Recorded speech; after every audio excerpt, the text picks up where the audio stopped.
মুহাম্মাদের ধর্মকে সে গ্রহণ করেছে। সেই সময় সিপাহীরা তাকে ধরে নিয়ে আসার পর সুমাইয়ার ছেলে আম্মারকেও ডেকে নিয়ে আসা হলো। এসে বলছেন, আবু জেলা তাতরুকুল ঈমান, সুমাইয়া ঈমান ছাড়বি না, জান দিবি। মুসলমান মনে রাখবেন, মায়েরা আপনারাও বসে আছেন, আপনাকে বলি, আজকে বাজারে আপনি ঘুরতেছেন ঈমান শোষণ হওয়ার কারণ। কে কার হাত ধরে ঘুরে বেড়াচ্ছে আল্লাহই ভালো জানে, বলুন ঠিক না বেঠিক? কি মেসেজ আমরা দিব জলসার মাধ্যমে? ও কমিটি, আপনাকে জবাব দিতে হবে।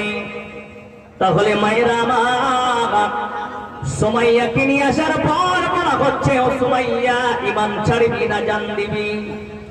সুমাইয়া বলছেন, আমি ঈমান এনেছি আল্লাহর উপরে, রাসূলের উপরে। যেই আল্লাহর উপরে ঈমান এনেছি আমি জান দিয়ে দেব, কিন্তু ঈমান সম্পদ আমি হারাতে পারবো না। আম্মারকে বলা হলো, আম্মার তুমি ছোট ছেলে। আম্মারের বয়স তখন 18, মতান্তরে 22 বছর বয়স। আম্মারকে ডেকে বলছেন, বেটা আম্মার বলো, তুমিও ঈমান ছাড়বে না, তুমিও সাজা প্রাপ্ত হবে।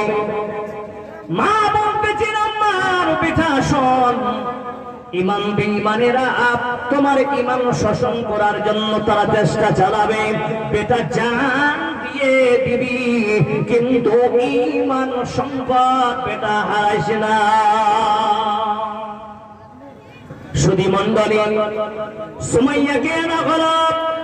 আম্মারের সামনে তার মাকে উলঙ্গ করা হয়েছে। বলছেন, আম্মা এখনো সময় আছে রে বেটা, বল তোর মাকে বুঝা। সেই সময় সুমাইয়াকে হত্যা করা হচ্ছে। রক্তে রক্তাক্ত হয়ে যাবার পর সুমাইয়া তবুও বাবা নিজের ছেলে আম্মারকে বলছেন, বেটা আম্মা, এই বেঈমানেরা আমাকে মেরে ফেলতেছে বেটা, আর আমি বাঁচবো না, আমি হয়তো পরকাল গমন করে যাব। বেটা রে শুনে না, তোর জান যদি তারা দেখছে জায়গায়, তার তোরা তোর জান যদি তারা ছেড়ে দেয়, বেটা দুনিয়া করবি, কিন্তু ঈমান সম্পদ বেঈমানের হাতে বিলীন করিস না। জোরে সরে বলো নারে তাকবীর। ঈমানের পথে অবিচল থেকে আমাদের মরণ যেন হয়, তোমার কাছে মিনতি আমার মহান মহিম দয়াময়। ঈমানের পথে অবিচল থেকে আমার মরণ যেন হয়। তাহলে মুসলমান আমরা ঈমানটা বুঝতে পারলাম। তাহলে দেখেন, আপনি যদি বিলালের ওয়াকিয়া জানলে অনেক লম্বা হয়ে যাবে।